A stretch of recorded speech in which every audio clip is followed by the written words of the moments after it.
And he said unto me, you must prophesy again. And now, the Trumpet Daily with Stephen Flurry. Hello again, everyone, and welcome back to the Trumpet Daily radio show. We're coming to you live from our headquarters campus here in Edmond, Oklahoma. Well, Britain has a new prime minister. We'll be getting into that later on in this segment. We've been talking about it for some time. But now it's official. You've got Boris Johnson at the helm, and President Trump had some nice things to say about him yesterday. And as you'll hear later on in this segment, Johnson himself speaking very optimistically about Britain's future. So we'll come to that in just a bit. Here at the camp, PYC, we're winding it down, just a few days left. Last night my wife and I enjoyed the etiquette night with, I think it was 4 dorms, and really enjoyable evening, an exquisite meal, of course, together with a lively topic session. I tried to encourage some of the fellows during their leadership class to really take the lead and to take the lead in conversation even, and many of them did that last night, so that was good to see. Speaking of leadership, if we have time later on today's show, we'll summarize some of the content from yesterday's lecture to all of the boys, the young men at this camp.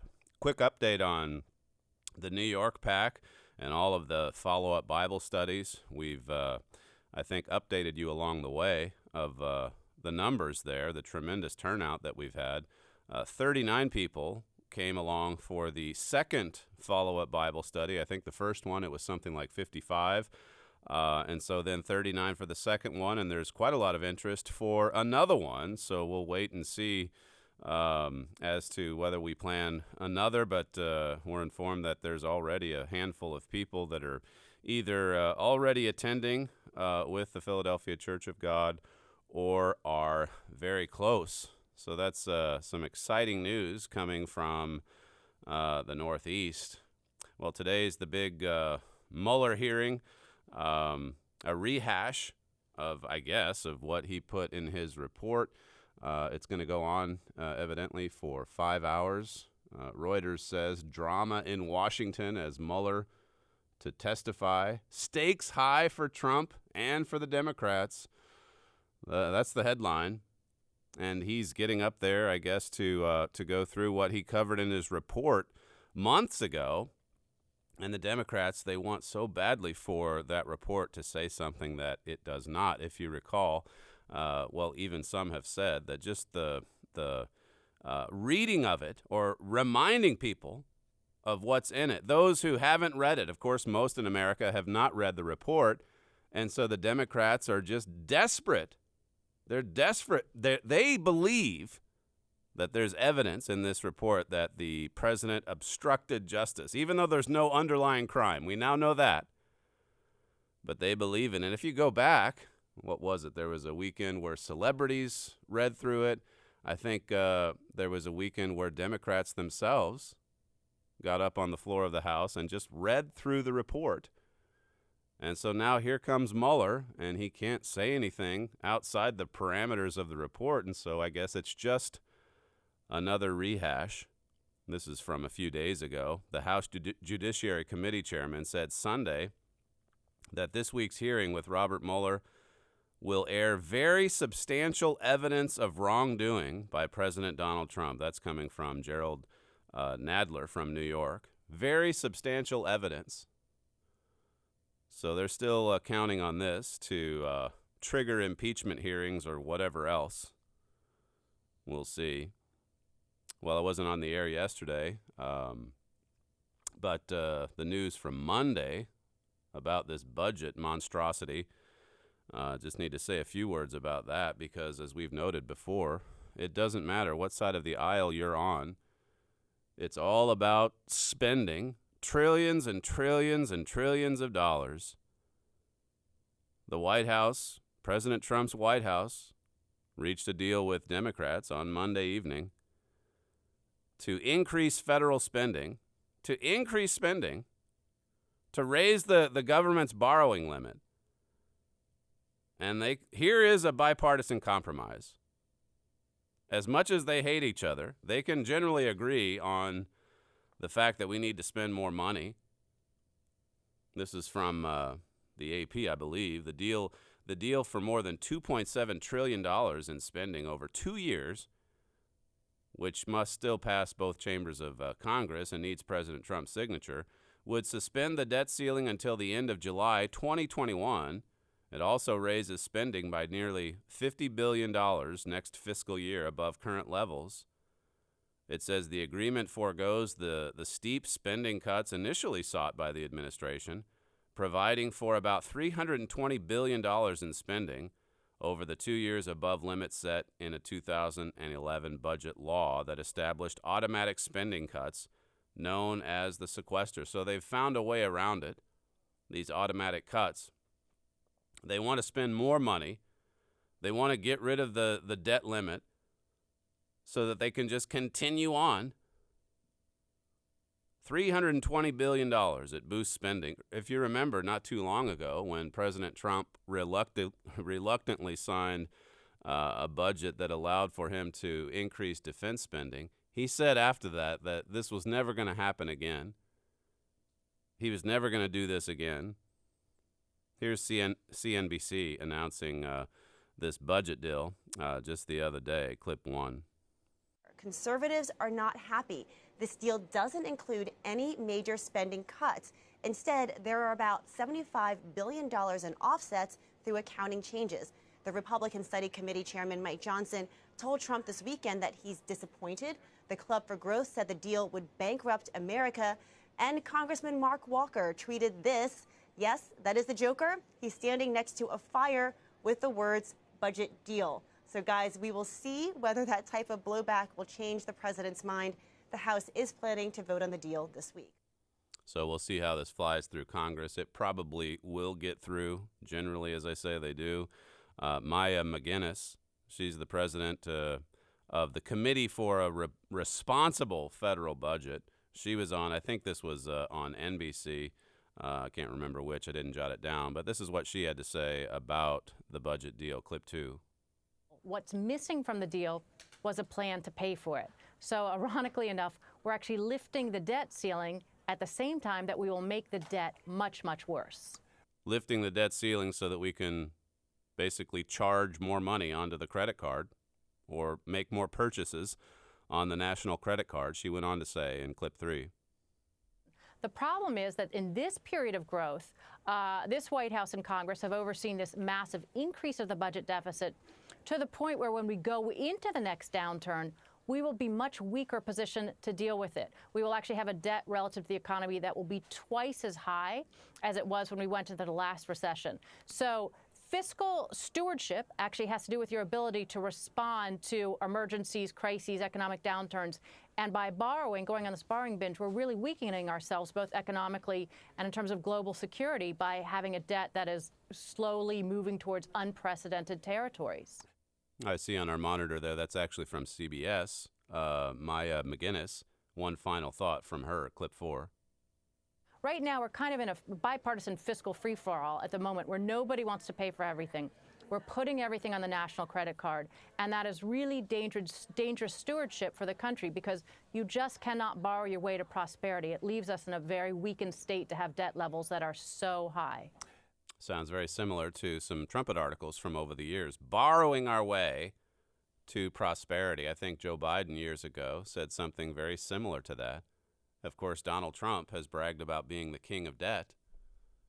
So there's lots of people that really do believe that we can just borrow and borrow and borrow and be prosperous. This is from a Republican from Louisiana. He said, no new controls are put in place to constrain runaway spending, and a 2-year suspension on the debt limit simply adds fuel to the fire. It says with more than $22 trillion in debt, we simply cannot afford deals like this one. And that's quite the understatement. AFP said the deal assures that Washington remains on a borrowing binge, a significant setback for the White House's stated goal of reining in expenditures. Now, I think what's so dangerous about this is, as you hear from the Trump administration, the economy is booming. The U.S. economy, in many other ways, aside from debt, it's doing well. So, as some analysts have pointed out, what happens when there's a downturn? If you can't confront the debt crisis when the economy is doing well, what does it say about what's coming? It says in the Wall Street Journal, fiscal hawks panned reports of the proposed deal Monday before many of the details had been released, warning that it could add trillions of dollars more to projected government debt levels over the next decade. Trillions more. We've forgotten, our people, we've forgotten that all of our national prosperity and wealth, it came upon us because of the blessings that God promised to descendants of Abraham. And you can look back at the long history of the United States, and, well, you can add Britain to the mix as well. It wasn't that long ago that we were lending money to the rest of the world. Now we're the leading borrower. And you look into some of these prophecies in Leviticus 26, Deuteronomy 28, where it says if we disobey God, we're going to be indebted to others. They're going to lend to us and then hold it against us. Robert Morley wrote back in 2017 that even though President Trump has been a positive force in many ways, a disruptive figure in Washington for sure, but one thing that he's not disrupting at all is the wild, out-of-control spending that we've come to expect from Washington, D.C. Robert said, if there is one thing America has proven in recent history, it is that it knows how to underestimate spending. We really know how to spend. We say 50 trillion, or it's going to be more. Add 50 billion here, it's going to be 75 billion. There's an addiction in Washington, an addiction to debt. And it's intensifying. Again, the king of debt. This article from the Trumpet just a year or two ago. In that article, we said, when it's politically expedient, Democrats will condemn runaway spending. But when it comes to their programs, they always want to spend more. Sadly, the same can be said of Republicans. It's just whoever's in office, the other side's going to use it as a club. Even as they both, as I say, they both agree on, well, at least if you get your spending, then we get ours. That's the way it works. It says both parties claim they want to be fiscally responsible, but both keep spending and adding more debt. Where is it leading?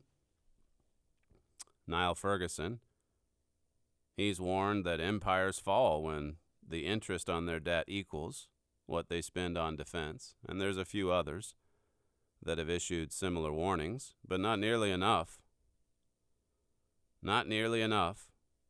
This is from one of our articles. Mr. Armstrong believed that a worldwide financial crisis would accelerate many dire end-time prophecies. He wrote that a major banking crisis in America could suddenly result in triggering European nations to unite as a new world power. So we watch the economy. We look at these debt figures, these astronomical debt figures, and we see an administration that loves debt. A disruptive figure, yes, but he loves debt. He said that back in the campaign, May of 2016, and that's what's going to trigger that final union, that coming together of those 10 kings in Revelation 17:12. Well, Britain, switching gears here, Britain has their new prime minister.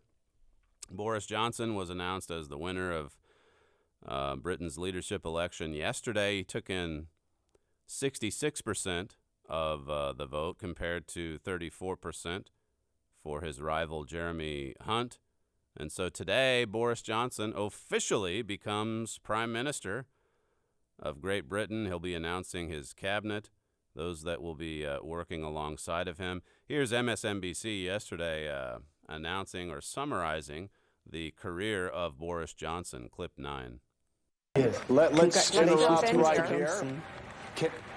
Boris Johnson has just been elected the next British Prime Minister. As you heard before, Boris Johnson was born in New York City to wealthy British parents. He was educated at Eton and Oxford, was elected president of the Oxford Union in '86, began his journalism career at the Times, was fired for falsifying a quote, then worked at the Daily Telegraph, became a member of Parliament, the mayor of London, and now he is Great Britain's Prime Minister.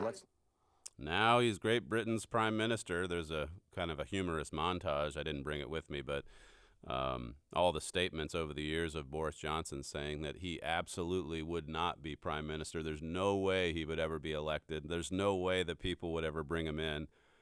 And now he's in office. And right away, as soon as the results were announced, Mr. Johnson started off with this very optimistic, energetic look ahead for Great Britain. These are a few clips from his victory speech yesterday. We'll start with clip 7. I read in my Financial Times this morning that there are no incoming leader has ever faced such a daunting set of circumstances, it said. Well, I look at you this morning and I ask myself, do you look daunted? Do you feel daunted? I don't think you look remotely daunted to me. And I think that we know that we can do it, and that the people of this country are trusting in us to do it, and we know that we will do it.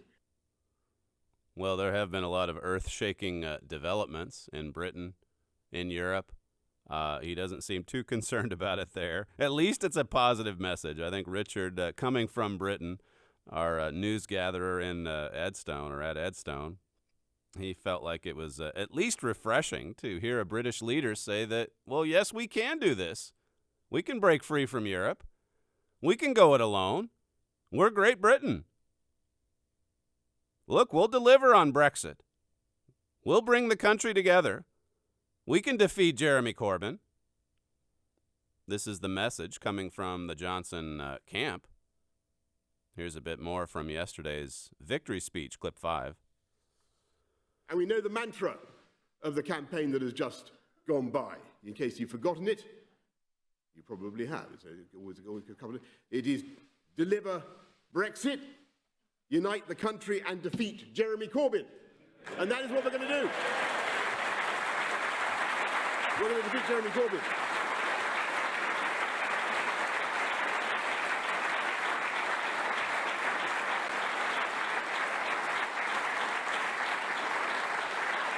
And I know some waggles already pointed out that deliver, unite, and defeat was not the perfect acronym for an election campaign, since unfortunately it spells dud. But they forgot the final E, my friends. E for energize. And I say to all the doubters, dude, we are going to energize the country. We're going to get Brexit done on October the 31st. We're going to take advantage of all the opportunities that it will bring in a new spirit of can-do. That's Boris Johnson yesterday having a little bit of fun with his critics, criticizing the acronym DUD, adding an E to it. Dude, we're going to get this done, he says. We're going to energize the country. We can do this. We're a great nation. Forget about all this doom and gloom that you hear about everywhere. We leave the European Union and everything falls apart. This is what the British people have been hearing over the last couple of years. But he's coming in with a new approach. It's not going to be disastrous for us to leave. We've got 100 days. October 31st is the deadline. We'll make a clean break if we have to. Here's one final clip from his victory speech yesterday, clip 6. And we are once again going to believe in ourselves and what we can achieve. And like some slumbering giant, we are going to rise and ping off the guy ropes of self-doubt and negativity. With better education, better infrastructure, more police, fantastic full fibre broadband sprouting in every household, we are going to unite this amazing country and we are going to take it forward. I thank you all very much for the incredible honour that you have just done me. I will work flat out from now on with my team that I will build, I hope, in the next few days. That's Boris Johnson yesterday promising to make Britain great again. He's pretty much single-mindedly focusing on Brexit, at least for the next 100 days. His aides are saying that he's not going to be taking any vacation time until Brexit is done. He's also said, or his administration has said, that they're not going to be looking into making any new domestic laws for the next 100 days. Again, the focus here is on Brexit, getting out. And, of course, we know this is prophesied. We know Herbert Armstrong was talking about this back in the 1950s. Britain will be no part of it. He reiterated it over and again, even in Mystery of the Ages, there at the last. It's fascinating to watch. We've talked before about the parallels between Mr. Johnson and President Trump. President Trump, by the way, was one of the first world leaders to congratulate Boris Johnson following his victory speech. President Trump, by the way, gave a speech last night in which he talked briefly about Britain's new prime minister. Here's what President Trump had to say, clip 8. We have a really good man is going to be the prime minister of the UK now, Boris Johnson. Good man. He's tough and he's smart. They're saying Britain Trump. They call him Britain Trump, and people are saying that's a good thing. That they like me over there. That's what they wanted. That's what they need. That's what they need. He'll get it done. Boris is good. He's going to do a good job. That's President Trump last night reacting to Boris Johnson being elected as the new prime minister of Britain. And it looks like the strategy for the UK from the start is going to be to reach across the Atlantic to the United States, to the Trump administration.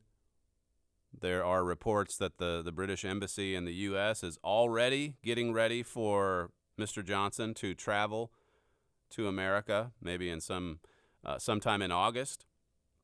The Telegraph reports that Mr. Johnson aims to spend quality time with the president.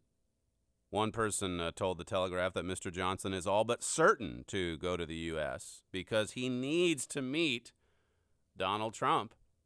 And if you look at the next 100 days, besides this scheduled trip to visit with the president, you've also got the G7 meeting in France where he would be able to talk to Donald Trump. And then I think Mr. Johnson's also planning to go to the UN General Assembly in New York in September.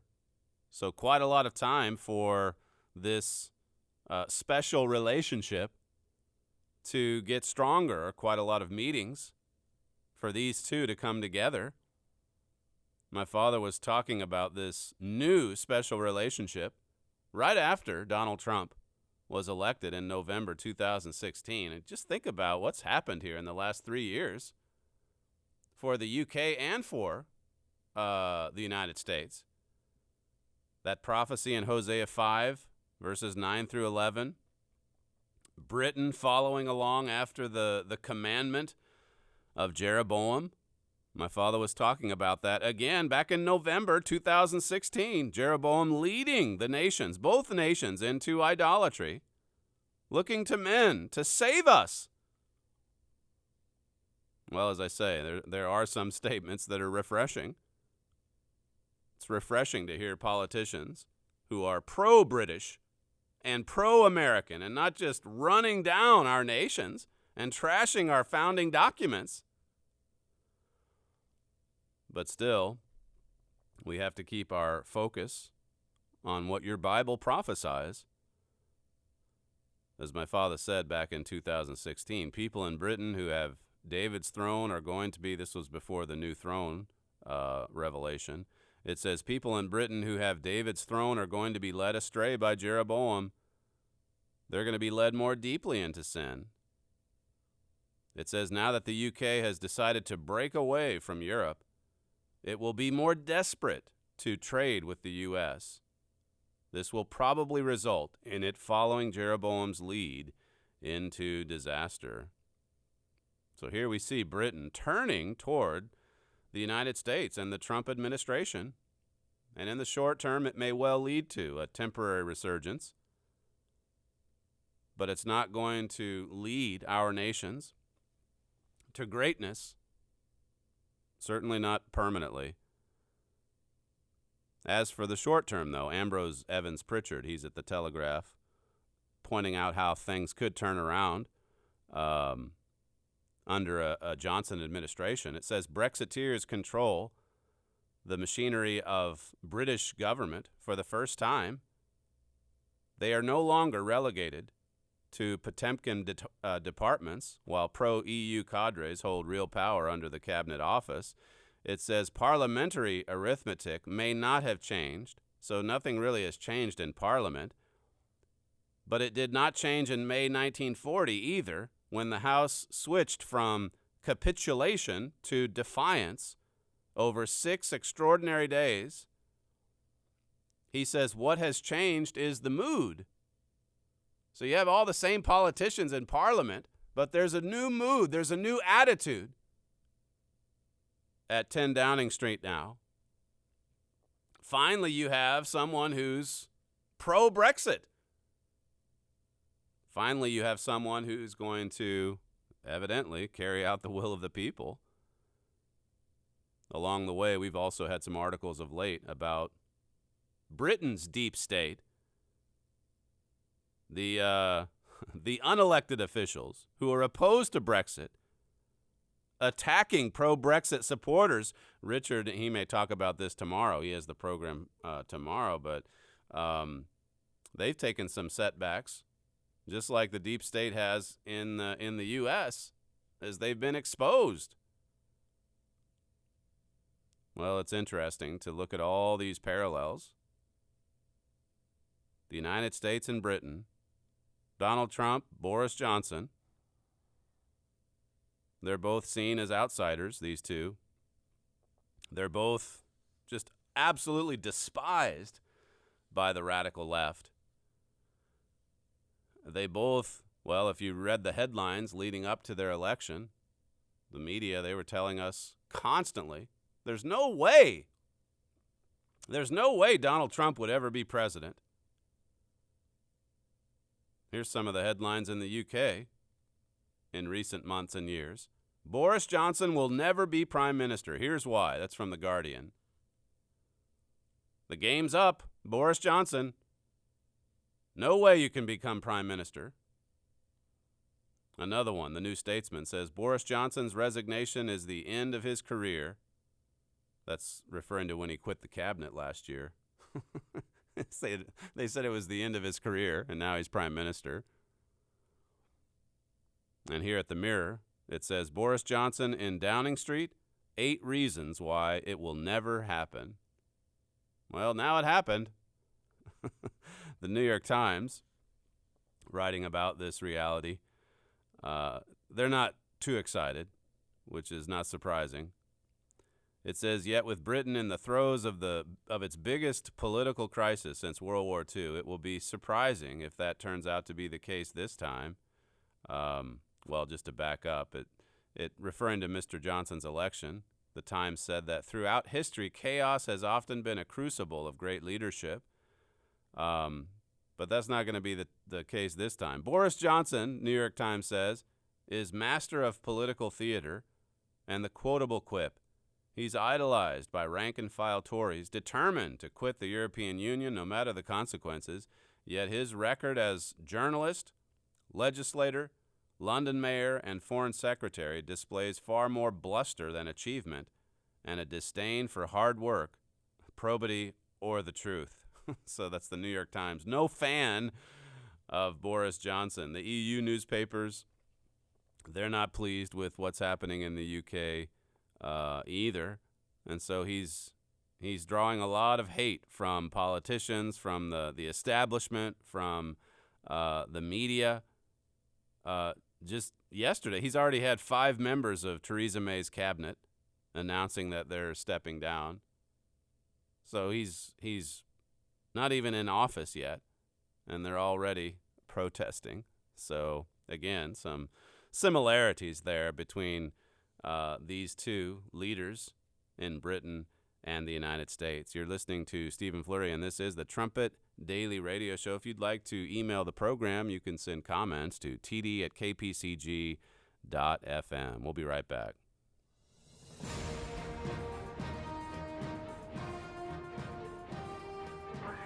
This is KPCG-FM, and this is the Trumpet Daily.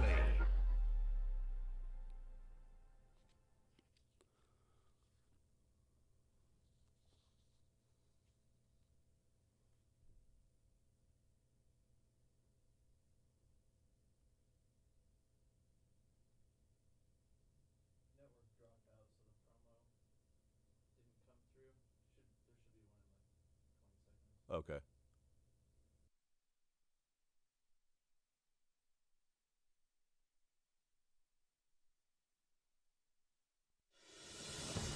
Is prophecy real? Is it anything more than a collection of imaginations, vagaries, and wishful thinking? The answer is no. Human beings have never dreamed up an authentic prediction of the future. The human mind simply isn't capable of it. Such a feat would require godlike power. What about Bible prophecy? Is Bible prophecy real? Is it different than the litany of other failed prophecies that have been discarded throughout human history? Unlike other books, particularly those books that claim to predict the future, the Bible has endured for thousands of years. Something about this book has transcended thousands of generations of human history. And this book, the Holy Bible, claims to predict the future. It claims its prophecies come not from the minds of human beings, but from the mind of their Creator, from the mind of God. Prove the Bible's prophecies for yourself. If you cannot honestly prove them to be true, discard the Bible and move on with your life. But if you can, what a spectacular book the Bible becomes. Request Herbert W. Armstrong's free book, The United States and Britain in Prophecy.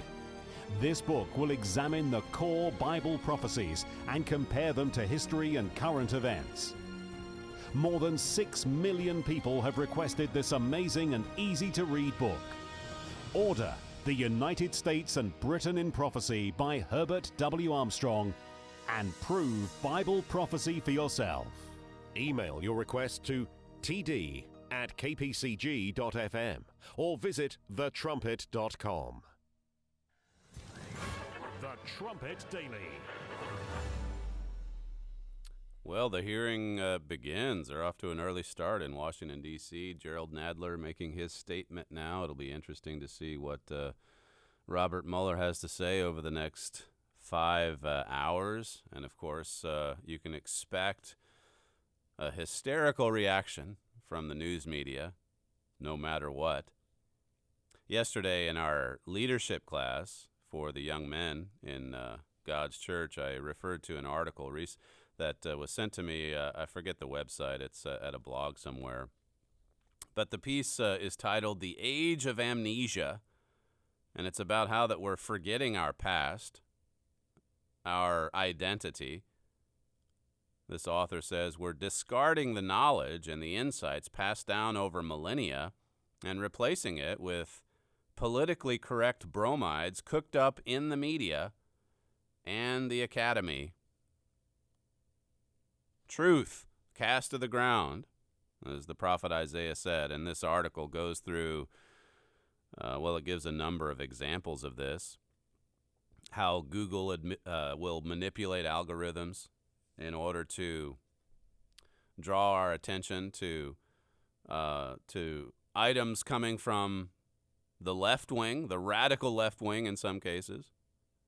And then there's all the reports, too, of conservative sites that are being punished or in some cases shut down There's the news we see in the news, the corporations, big business like Nike, distancing themselves from what they view as offensive historical expressions or symbols like the Betsy Ross flag and such.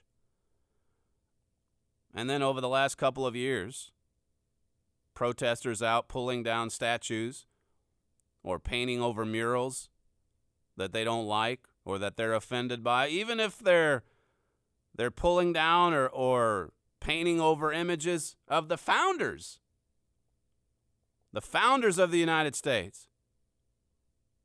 I've mentioned before about the historical sites like Monticello and the tour guides who are there lying about Thomas Jefferson, just like they lie about our founders in the university classroom. And of course, speaking of the university, we're living in an age where our understanding and love for history is at an all-time low. People aren't even interested in it, not even in the university sphere. So where is this leading? You've heard of the old adage, those who don't learn from history are condemned to repeat it. If we don't learn from it, we'll make the same mistakes again. Hosea 4 and verse 6 says, "My people are destroyed for lack of knowledge. Because you have rejected knowledge, I will also reject you, that you shall be no priest to me. Seeing you have forgotten the law of your God, I will also forget your children." It happened in ancient Israel. It's happening in our nations today. God says if you forget or if you lack the right knowledge, then that leads to our destruction. My father's often said that what God's given to us is dangerous knowledge. Dangerous because if we don't use it, if we don't hold on to it, well, Hosea 4:6 is the end result. Verse 7 says, "As they were increased, so they sinned against me. Therefore will I change their glory into shame." Before the break, we talked about the new leadership in Great Britain. There was an article in The Economist about the study of history in Britain, how it's on the decline. And this piece starts out by saying, whatever you think about recent events in Britain, you cannot deny that they qualify as historic. We're living in the midst of historic events. It mentions Brexit. Of course, we now have new leadership. The Conservative Party in Britain, it's deeply divided, which could open the way for Jeremy Corbyn. You have the fracturing alliance, the Western Alliance, NATO. Britain's reaching out to the United States right now, but look at what Brexit is going to do to Britain's relationship with the continent, with Europe. And speaking of Europe, you've got the resurgence of all of this authoritarian populism. These are earth-shaking developments. But as the article brings out in The Economist, people don't grasp the significance of these historic developments because they're not grounded in history. They don't have anything to compare it to. It says here, "Yet even as history's chariot thunders at a furious pace, the study of history in British universities is in trouble." It says the subject used to hold a central position in national life. A scholarship to read history at one of the ancient universities was both a rite of passage for established members of the elite and a ticket into the elite for clever provincial boys. This used to be your ticket to the establishment. You had to be a historian. And it says here, this was as it should be. Britain is a small island with a gigantic history, and history connects it with the wisdom of the ages. But something has gone badly wrong of late Even as history itself has become more dramatic, the study of history has shriveled. Think of the times that we're living in. It's right, history has become more dramatic. Even recent history, looking at what's happened in the last 10, 15 years. And even as it becomes more and more dramatic, the interest level in history, it's dwindling. It says at the same time the historical profession has turned in on itself. Historians spend their lives learning more and more about less and less, producing narrow PhDs, and turning them into monographs and academic articles in the hamster wheel pursuit of tenure and promotion. This article talks about the nightmare of hyper-specialization. Historians that are just so narrowly focused on a tiny subject. Again, even there, we're losing perspective. The article says the historians increasingly devote themselves to subjects other than great matters of state, the history of the marginal rather than the powerful, the poor rather than the rich, everyday life rather than parliament. See, even what gets focused on, it's not important, certainly not as important. And of course, the people who pay the heaviest price for this, as the article brings out, are the students and even the general populace. Ignorance sets in. We're all suffering because of it. It says the obvious reason to worry about this is that there is more than a little truth in the old adage that those who don't learn from history are condemned to repeat it. It says the world seems to be determined to copy the mistakes of the 1930s and 40s. How many times have we heard this on this program? We're following along the same course that we were on in the 1930s and 40s. That's from The Economist. The study of history in sharp decline in Britain. And of course, it's the same here in the United States. In fact, it's a little bit worse. This other article that I mentioned at the top of the segment, The Age of Amnesia, it says that a healthy appreciation for the past is being lost. Today, historical analysis is increasingly shaped by concerns over race, gender, and class. Race, gender, and class. That's the lens through which we view everything. It's like I was saying last week. You can't even pause to celebrate the achievement from 50 years ago, the moon landing, without the New York Times and the Washington Post telling us that, well, actually it was a failure. Actually, it was no great accomplishment. Actually, we were outperformed by the Soviets.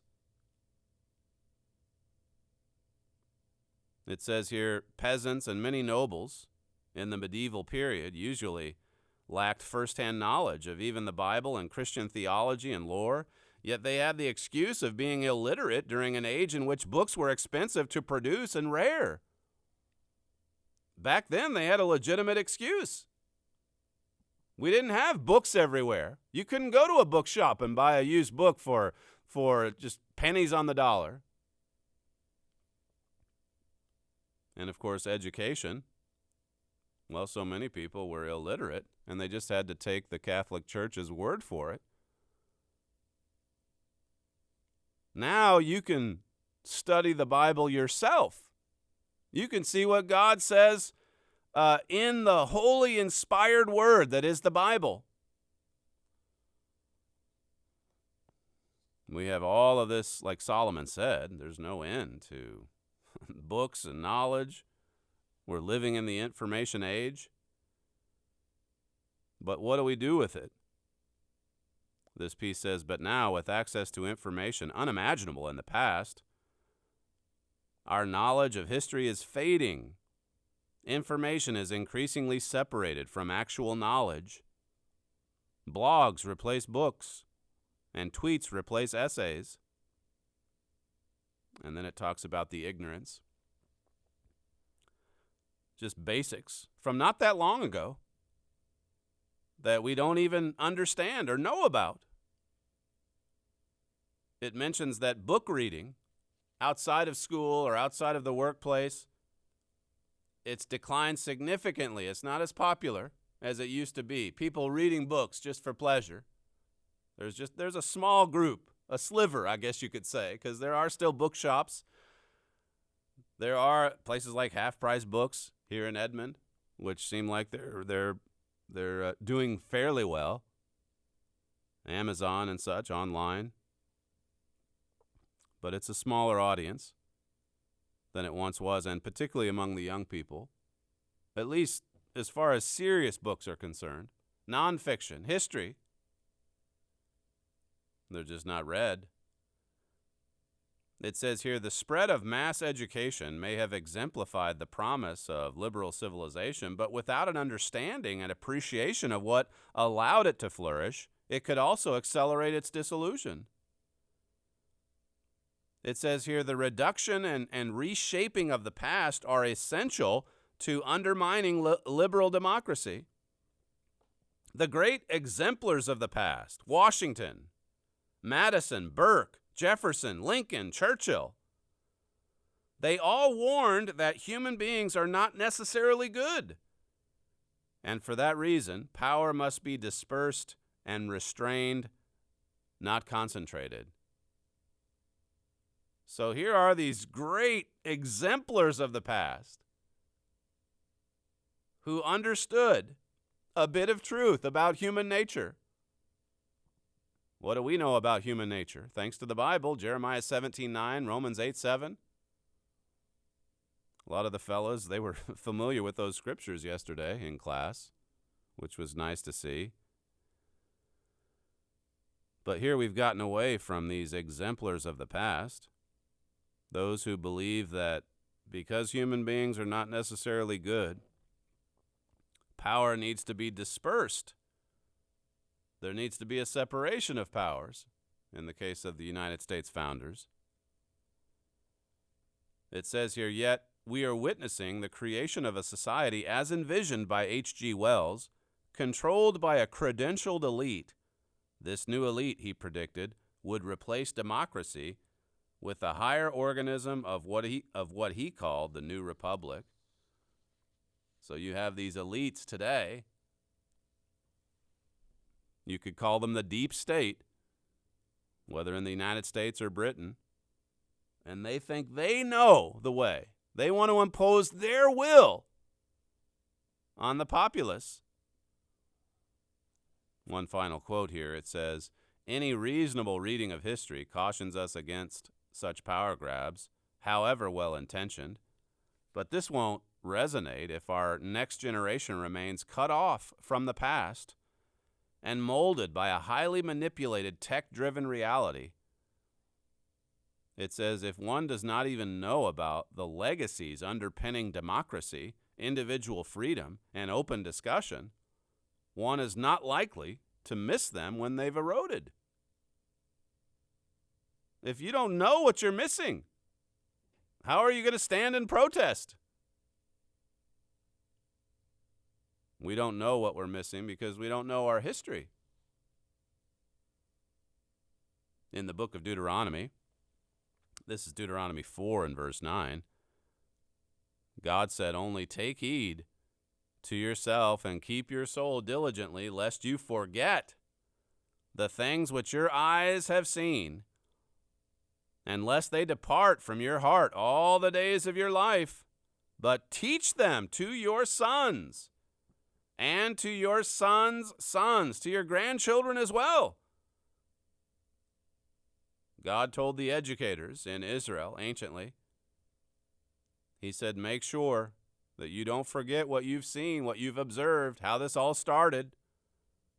Notice verse 10, it says, specifically the day that you stood before the eternal your God at Horeb, when the Lord said unto me, gather me, the people together, and I will make them hear my words, that they may learn to fear me all the days that they should live upon the earth, and that they may teach their children. So here again, God draws attention to the beginning, the small beginning, how it all began. This is your history. This is your identity. Don't forget it. Arthur Schlesinger Jr., he wrote in The Disuniting of America, he said, history is to the nation as memory is to the individual. An individual deprived of memory becomes disoriented and lost, not knowing where he has been or where he is going. So a nation denied a conception of its past will be disabled in dealing with its present and its future. The age of amnesia, we forget. We have forgotten. A couple more verses here before we conclude. I read these to the fellas yesterday. 1 Timothy 4 and verse 12. This is where Paul is encouraging Timothy to set an example for the brethren, to be a good example for God's people. Don't let any man despise your youth. Just set the right pattern in conduct, in your speech, your love, your faith, your purity, all these things. Be you an example. And then in verse 13, he says, until I come, give attendance to reading, to exhortation, to doctrine. Give attendance to reading. If you look at that word, attendance, in the Greek, it means to give heed or to give attention to reading. The Amplified Bible says to devote yourself to reading. As I was telling the fellows yesterday, you have to give attention to this. You have to. If you're going to be a leader, I told them this is leadership class. And if you're going to be a leader, you have to read and study. Every great leader in history has done that. This is a point that just keeps jumping off the page of all these books we've been going through in book club. Churchill, Napoleon, John Adams, Thomas Jefferson, all of these examples, all of them voracious readers. They had a hunger, an intense hunger for knowledge and understanding. President Harry Truman, he once said that the only new thing in the world is the history you don't know. In other words, there's nothing new under the sun. And if there's something you don't know, it's because you haven't learned it from history. He too, Harry Truman, was a voracious reader of history. He studied history his whole life and realized that it's essential to the role of a leader. Whether he's a president or a leader of any kind, it is essential. Give attendance to it. Give attention to reading and study. Give heed to reading and studying. Devote yourself to it so that you can be a leader for God. You're listening to Stephen Flurry, and this is the Trumpet Daily Radio Show. If you'd like to email the program, and we'll get to some email feedback, hopefully on tomorrow's program, or I guess maybe Friday. But if you'd like to submit some feedback, you can send it to td@kpcg.fm. You can also submit audio feedback at the TDRS page on the trumpet.com website. We'd love to hear back from you. Thank you for joining us on today's program, and we'll see you next time.